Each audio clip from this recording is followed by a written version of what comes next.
Welcome to our second Educate and Empower Parent Guardian event tonight. I am pleased to welcome Kelly Maher and Lindsay Noblock. Once again, they are back from SEL Integrations. And I am thrilled that they're here tonight to present Finding Clarity in Your Parenting Role. And we're going to, in this session, reflect on the expectations that we place on ourselves and how they might affect our parenting style. We are going to delve into ways we can break free from self-judgment and overcome reactive patterns. And hopefully some practical strategies that you will learn tonight can help you shift from a reactive parenting style to a compassionate, intentional parenting style. So without any further ado, I am going to go ahead and hand it over to Lindsay and Kelly from SEL Integrations to lead our session tonight. Go right ahead. Thank you, Megan. A big warm welcome to everyone who is joining us this evening, or if you are streaming this later. We just want to say we are so grateful to have your presence. We appreciate the time that you're going to spend with us. And as Megan mentioned, after the content, we will share some strategies and then have some time for Q&A at the end. So really tonight we wanted to talk a little bit about how to find some clarity in our role of raising other humans. You know, it's one of the hardest jobs in the world. And I should say, my name is Lindsay Noblock, and my partner Kelly is handling some of the behind the scenes tech, and she might pop on later to speak with us as well, but primarily I will be leading our presentation tonight. So thank you for being here. Lindsay, just one quick housekeeping thing. Feel free, please, to put any questions as we're moving along in the chat. Megan and I will either, be able to answer it right away, or we'll bring it to our Q&A at the end. So no need to hold your thoughts to the end. Feel free to use the chat function. Also, I will mute everybody while Lindsay's talking, and then we'll welcome voices back again during Q&A. So I'm here behind the scenes for if you have any tech issues too, feel free to put it in the chat and I'll be able to help you out. Thank you, Kel.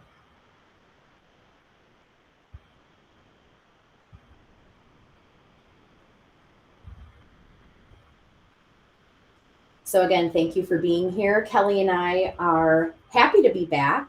This is our second year doing parent events, both virtual and in person, and we're just really excited to share what we've put together for this evening. Usually we begin our time together with a moment for you to take a few deep breaths and really arrive in this present moment. And just think, what brings you here to this webinar tonight? And what do you hope to leave with? And perhaps you have a journal nearby, or you can just mentally reflect. So maybe it's just learning some new ways to connect with and support your child or children. Maybe you're here just to take some time for yourself for personal growth. Maybe you're here just to be reassured that you're not messing up your children for life. So there's all different reasons why we might be seeking knowledge, and we validate and acknowledge all of those reasons. So whatever it is that brings you here, we are glad that you're here with us.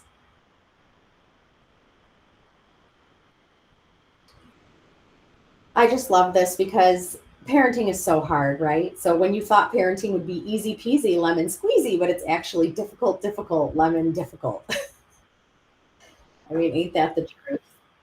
So one of the reasons why we love working in Hawthorne is because we know that there's a huge community of dedicated and committed and compassionate caretakers. And we just want to bring attention to that. We know that this is the hardest job in the world, and you're not alone. So before we dive right into some of the nitty-gritty, we like to base everything that we're going to share off of this parenting principle. And this comes from Dr. Becky Kennedy. And it's called Two Things Are True. So as we're starting to think about the ways that we normally respond or some of our deeply held beliefs, sometimes that can trigger our internal feelings of shame, of unworthiness, of not being good enough, of being a failure. And so reminding ourselves, grounding ourselves in the principle of two things are true reminds us that there can be two realities happening at the same time. So I can love my kids and crave alone time. I can be playful with my kids and also hold boundaries. And so part of Two Things Are True also supports us as the adults, because we're not just one thing at any given moment. Two things can be true. So it helps kind of embrace the different parts of who we are, the messy parts. And we start to see that we're not all of the negative things that we believe about ourselves, because we're bringing that balance of I can be this and I can be this.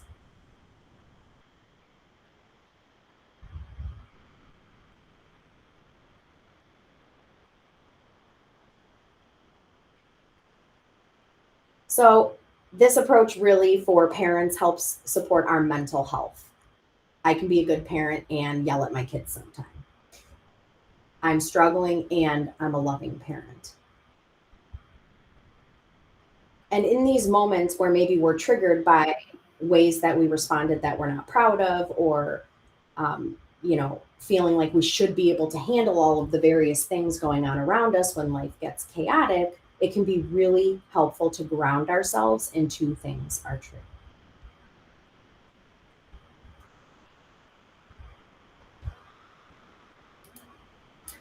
So let's talk a little bit about what is our actual role as a parent or a caregiver.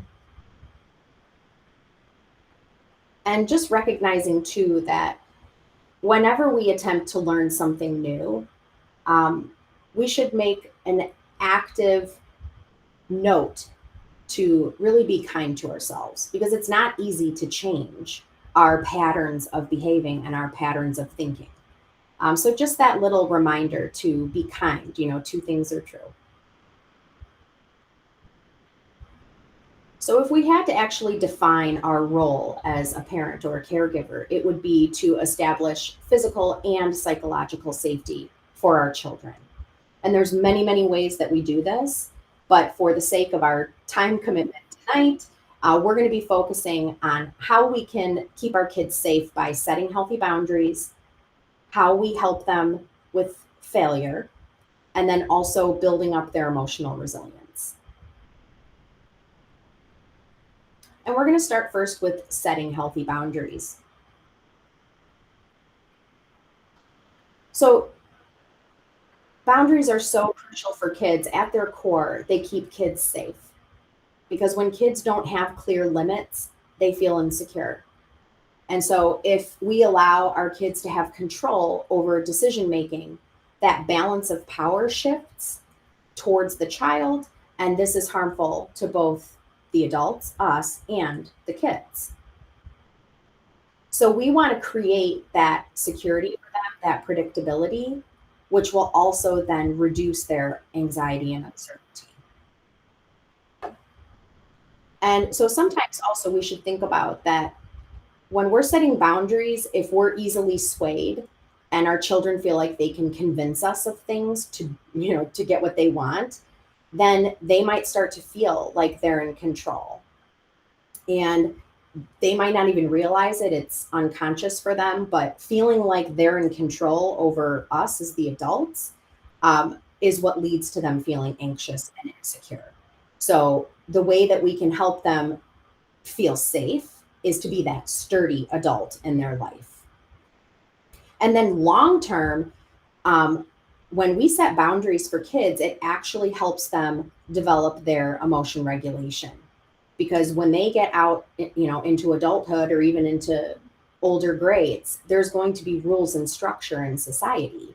And if they're used to kind of bowling over their adults in their life, or, if they're used to convincing their parents to do everything that they want, then, they're going to start expecting that things are going to be easy. And when they're out in society, they're going to have a lot of trouble managing their feelings. And so we want to help them now to learn how to function in our homes, yes, but also outside our homes. And that actually is how they develop that positive self-image too, is knowing that they're a person who can take others' feelings into consideration. They're a person who can do the right thing.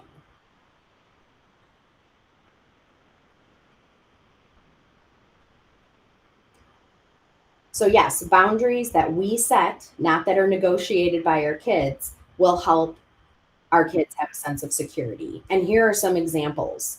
So when we set and monitor rules and routines around bedtimes, meal times, homework time, screen time, chores, and you see the others as well, that is what creates that sense of predictability, and it will reduce that anxiety and uncertainty in our child's lives. And I just want to point out too, sorry, Kel, thank you. Circling back to that parenting principle of two things are true. When we set boundaries, oftentimes our child is not going to thank us for doing that. They're not going to show gratitude that we put a limit on them, but deep down it's what they need. So two things are true is helpful to remind ourselves. I can say no to screen time, and my child can be upset about it.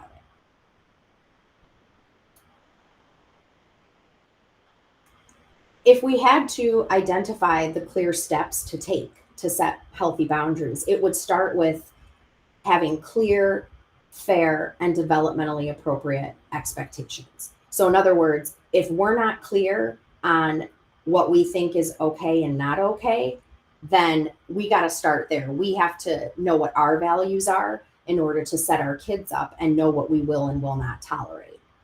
So when we have those clear and consistent rules for them, it helps us be less reactive because we've already made up our mind about where we want that line to be. We already know in our heart what the limit should be. So we're not having to fumble in the moment and be reactive towards a situation because we already know what that boundary is ahead of time. And in regards to number two, I know a lot of parents who want to have clear and open communication with their kids. But what that turns into is that they over-explain the decisions that they're making to their children. And I just want to quickly go through some developmental brain chemistry. From ages 2 to 7, kids pretty much are very egocentric, meaning they're kind of inherently selfish, partly because they're learning how to get their needs met. So it's not a bad thing to be a little selfish. But they're also very intuitive. So they're making subjective judgments about situations, and they're seeing the world only through their own lens. And only about ages 8 to 11 can they start to think more logically. Oftentimes at this age, kids can think in concrete ways. They can start to think about how others think and feel. And a lot of times kids at that age of about 8 to 11, actually really value rules, and they think in black and white. It's not really until ages 12 and older that kids start to develop the ability to think abstractly. And that's where they can follow a logical argument without needing a lot of examples. And this is important because, in that intention to be really clear with your kids and keep them in the loop, sometimes we treat our 5-year-olds as little mini adults, and brain-wise, they're not ready for that. So we need to keep our instructions simple when we're setting boundaries. We just need to state our expectation, we need to state our rule, and we don't need to over-explain ourselves or convince our kid why we're making that choice. The other thing is to make sure we're being firm with our boundaries and follow through consistently with whatever the consequence is going to be. So if they exceed X boundary, then Y is going to happen. And it's actually good and healthy when a child struggles a little bit with a certain rule or limit. And, it really comes down to when we're setting boundaries and limits, it's not because we're trying to make our kids happy all the time, right? It's to help set that physical and psychological safety. So our job is to set the boundaries, not to make our children feel comfortable about the boundaries that are set. And I think that will relieve a lot of stress for parents if they recognize it's okay for my child to not like whatever limit I'm putting in place. What we're really trying to do is help our children develop those regulation skills that they're going to need later in life to be successful. But the last one, number 4, is first and foremost for us to set a good example for our children. So do we model for them how to have healthy boundaries with screen time or devices? Or are we constantly enforcing a rule with them, but then we're on our device all the time? Do we tell them that it's not okay to interrupt, but then we speak and talk over them? So setting a good example seems easy, but it can be really tough if we take a step back and kind of examine our actions.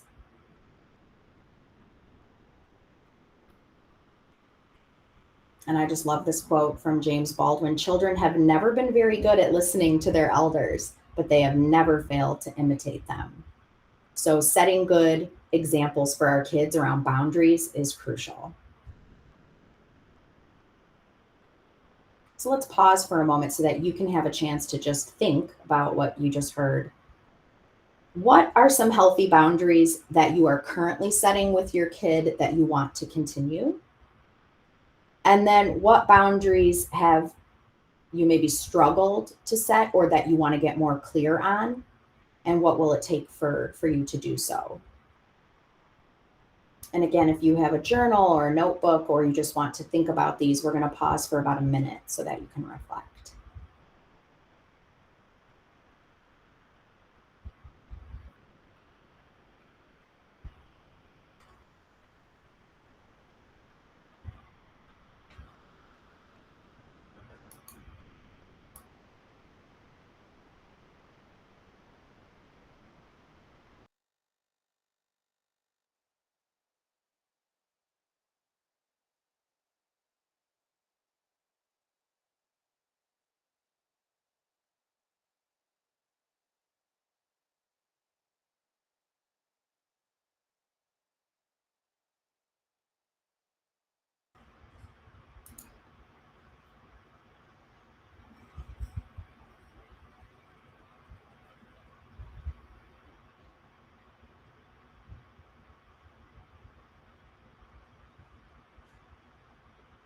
All right, let's continue. The second area we wanted to talk about tonight is how to help our child deal with failure.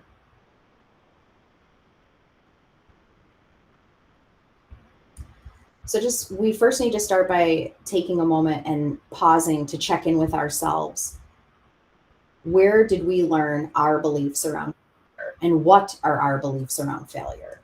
So beliefs around failure, just like any other beliefs, are learned through social and cultural conditioning. There's a phrase that, we think society's thoughts.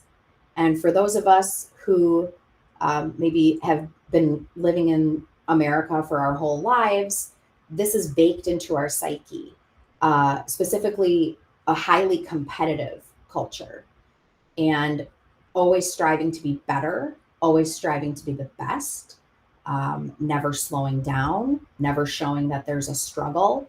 In America, there's a very individualistic type of mindset. And this is very different from other cultures around the world. There's one tribe in Africa. It's kind of out, in the wild land. And if you ask a member of that tribe, how are you doing today? They will respond with, we are okay, because they're thinking about their grandmother who's actually doing well that day, or they're thinking about their uncle.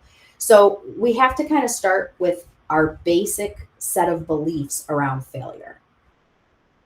Let's scale it back to our own childhood. How did the adults in your own life when you were a child respond to you when you failed?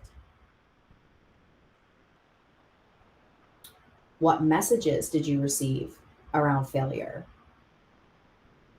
So was failure acceptable, unacceptable, not discussed, a shameful thing, a valuable thing, a lesson?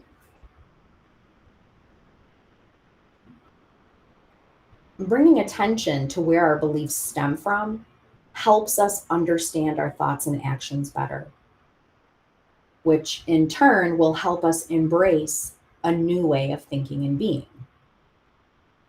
And perhaps our beliefs around failure have stemmed from our own painful experiences with it, rather than our childhood conditioning.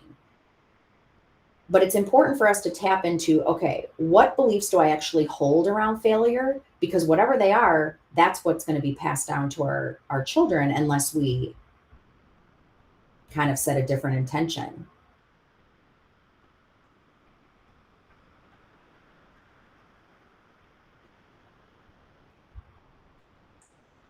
Is failure a positive opportunity to learn and grow?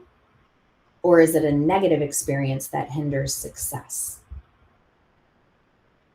So there was a study that came out of Harvard University that showed how parents answered that question had a huge influence on how their children thought if they could prove their intelligence through hard work.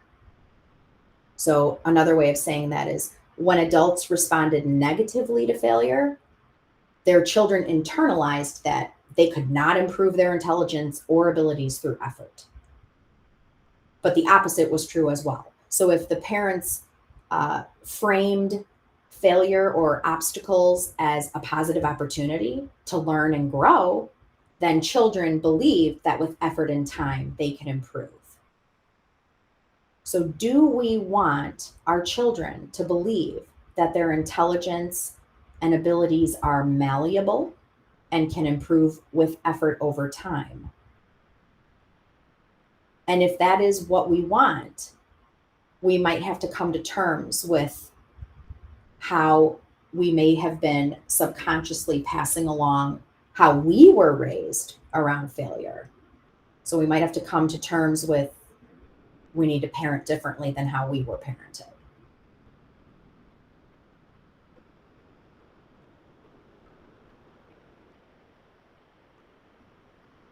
One way we can think about this is to prioritize resilience over happiness.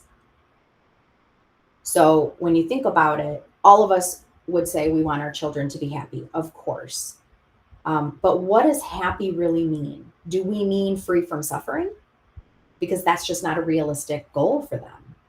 So cultivating happiness really becomes dependent upon how well we can regulate stress.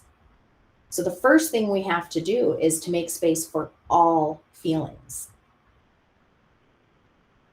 If we try to shield them from the unpleasant feelings, like, oh, no, it's okay, or tell them, they shouldn't feel that way, or if we don't even discuss feelings, then they're going to learn that they shouldn't have those emotions and internalize that something's wrong with them because they're feeling sad or disappointed or angry.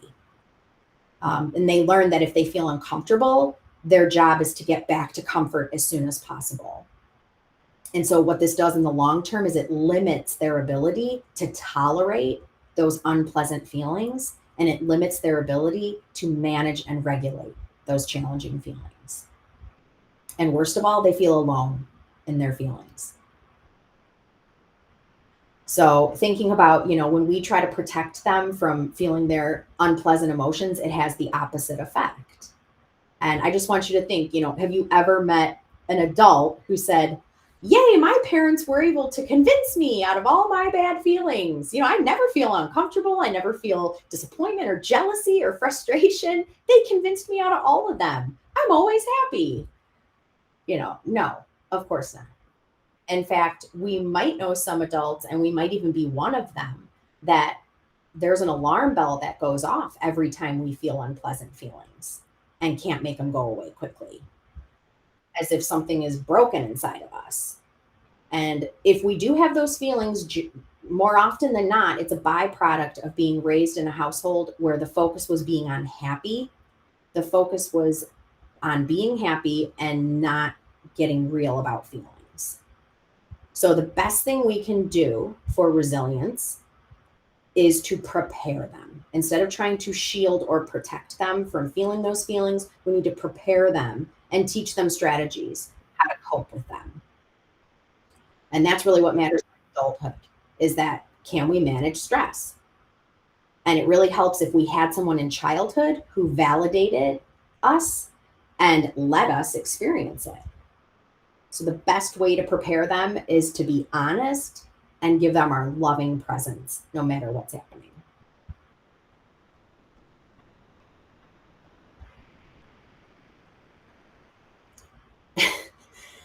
And so we just want to move into our last topic, so to speak. Look at all the ways I'm a failure. We try to bring in a little bit of smiles if we can in our trainings.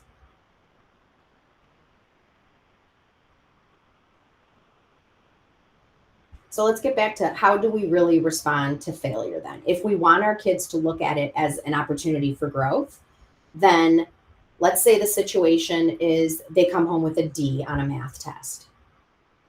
If we jump in with, well, you're still a good soccer player, or you should have studied more, those are going to fall into sending them the message that it's not okay to fail, that something's wrong with them, that we're there to kind of call them out instead of support them. And it's really invalidating, when they have failed at something, to point out an ability in another area isn't helpful. So instead we could shift it to, okay, so you failed this math test. How can you use this as a starting point? Where should you go from here? Or even, what did you learn from this and what can you do differently next time? And the key, we all know these phrases, but it's also our tone and even the quality of our presence. So if deep down we're angry because they failed and made a mistake, we need to wait to have that conversation until we ourselves are calm, so that we can convey to them that it is definitely okay to make the mistake, and it's also okay to come to us and we'll help them. And when they learn that they can change something over time with effort or with trying a different strategy or process, it helps them deal with their obstacles more constructively.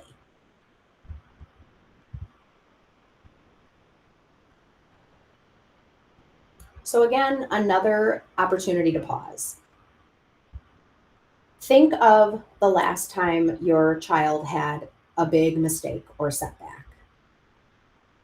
So kind of imagine what the event was, where were you, what happened.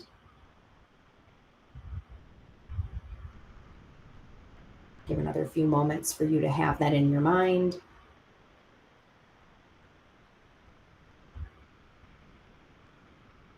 And then reflect upon the way that you were with them during that failure. So if you could have changed even one little part of your response, what would you have done differently?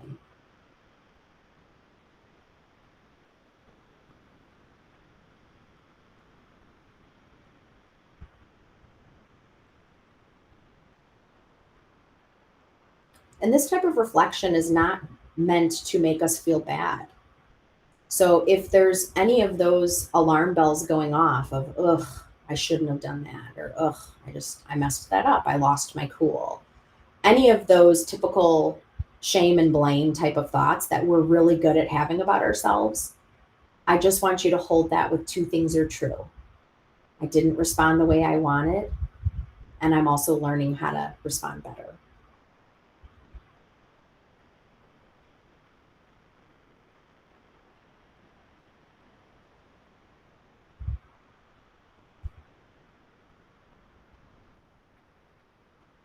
So just bringing it back to two things are true. We're never all or nothing. We're always a mix of all the complicated, juicy feelings. And so the last critical piece that we're seeing is needed more and more is helping our children build emotional resilience. So how their ability to bounce back from life and when things don't go the way that they hoped they would, which, let's be real, that's constant. Constant. Here are some things that the adults can do. And I know there's a lot on here, so I'm just going to kind of briefly summarize. In the yellow, be present and loving when we spend time together. So really trying to minimize distractions and be with our kids with our whole selves instead of multitasking. Looking at the orange underneath it, we really need to try not to rush in and fix everything for them. The orange underneath that, it's really important that we normalize making mistakes. Hey, I do it too, constantly. It's great modeling for us to even point out when we've made a mistake to our child and then model for them how we can cope with that. The pink section along the bottom is, of course, doing our best to make sure that our child's basic needs are met, like food and sleep and movement. And this is especially important as our kids get older. We tend to have a more hands-off approach, or we think that because they're becoming more independent, they don't need us for those types of boundaries or limits. They do. They definitely do.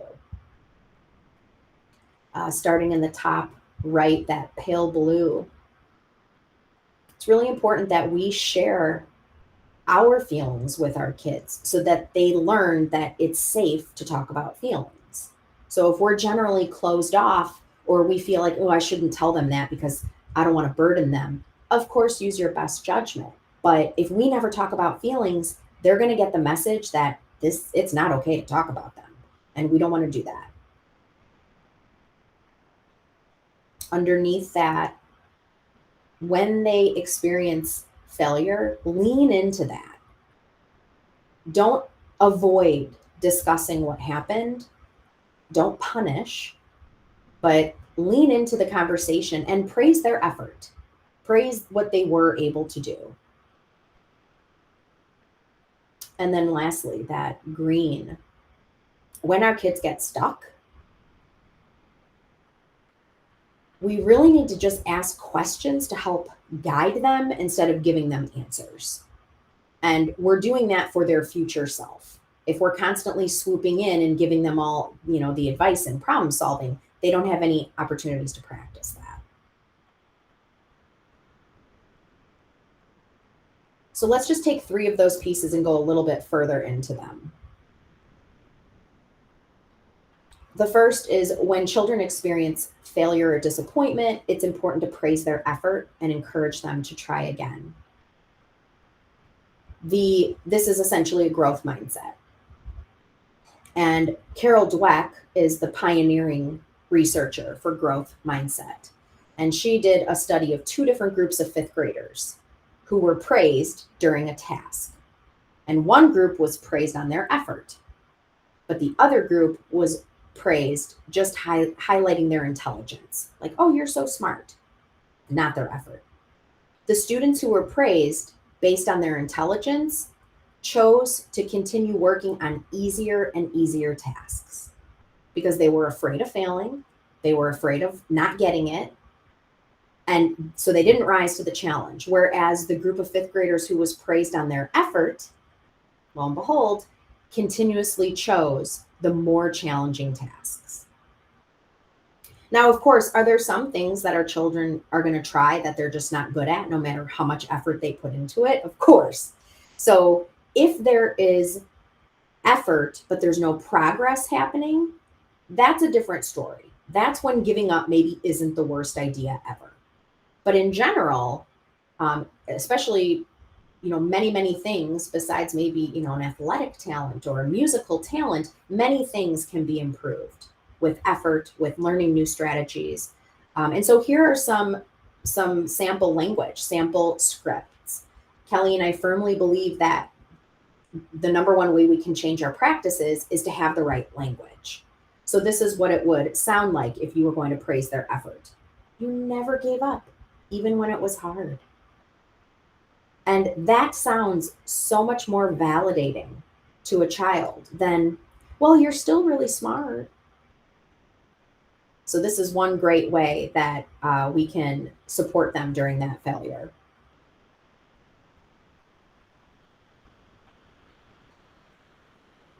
The other piece we wanted to highlight just goes back to setting that good example for our kids. So acknowledge our own mistakes to teach our kids that mistakes are actually essential for learning and growth.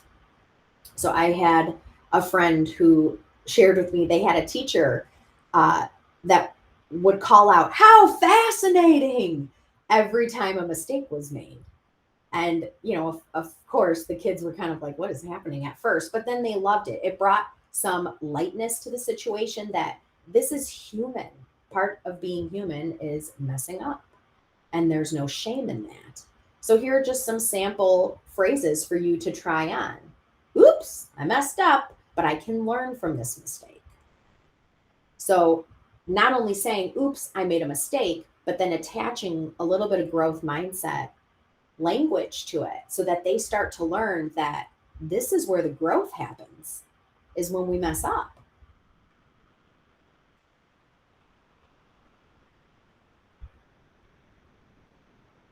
And then the last piece of building emotional resilience we wanted to talk about was if our child gets stuck and they can't find a solution to a problem, we need to guide them rather than jumping in and problem solving or giving advice.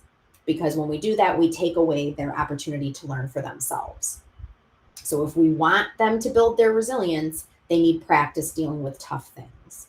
So here are just some, ideas to get you started.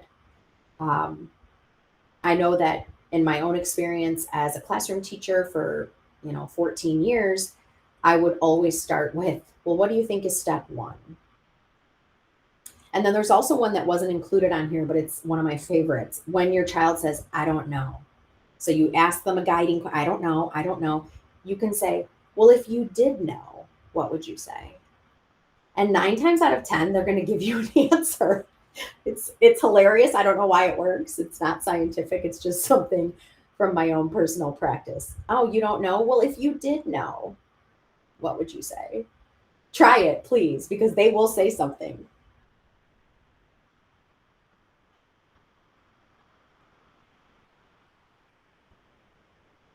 So we just spoke a lot about what the adults can do, but then here are practices that you can teach your children to do for themselves. Many, many, many different ways for them to build resilience.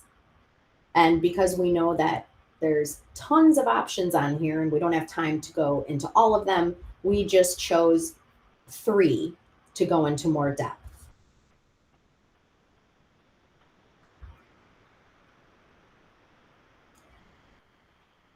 So just like we need help with our mindset, our children are still, we have a huge impact and influence on their self-image and the beliefs that they hold. So helping them keep things in perspective. And there's a great tool called What's the Size of the Problem?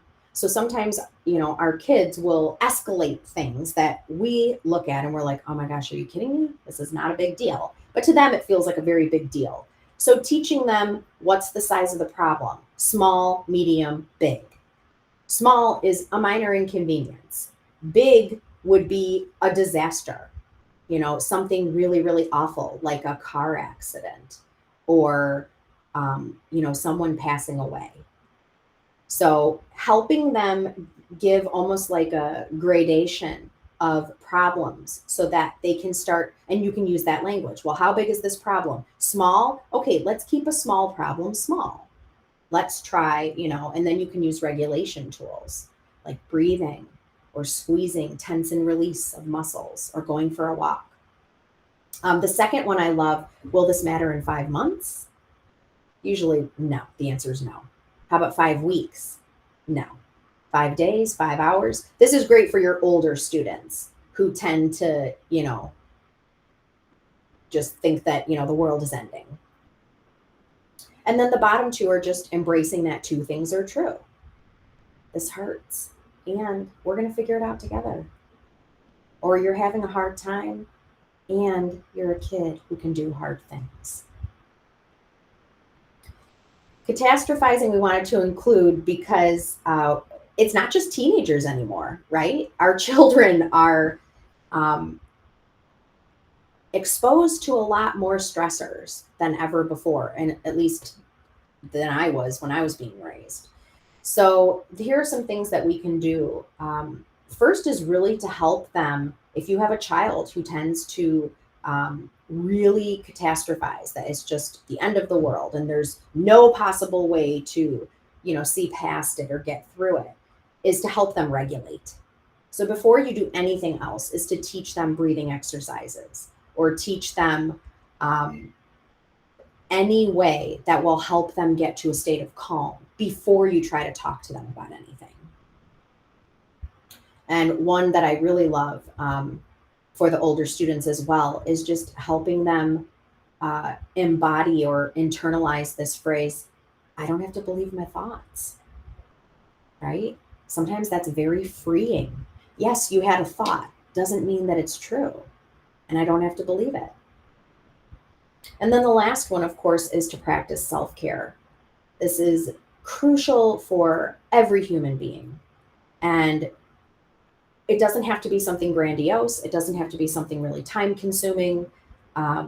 In general, our children, should have a few tools immediately available to them to help themselves calm down. And here are just some ideas.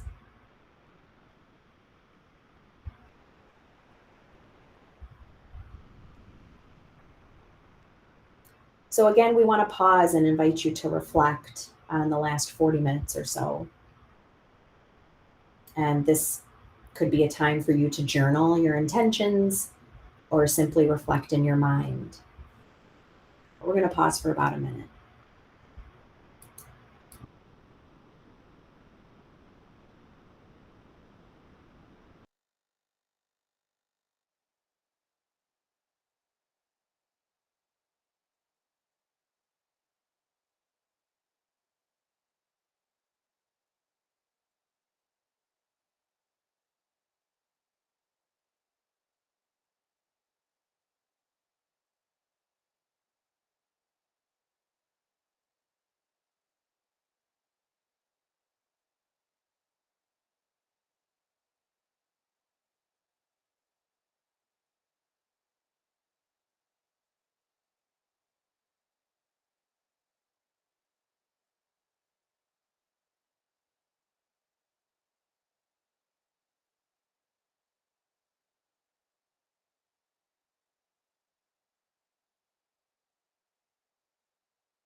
Again, a deeply sincere thank you for taking this time away from your many responsibilities and investing in yourselves and in your children.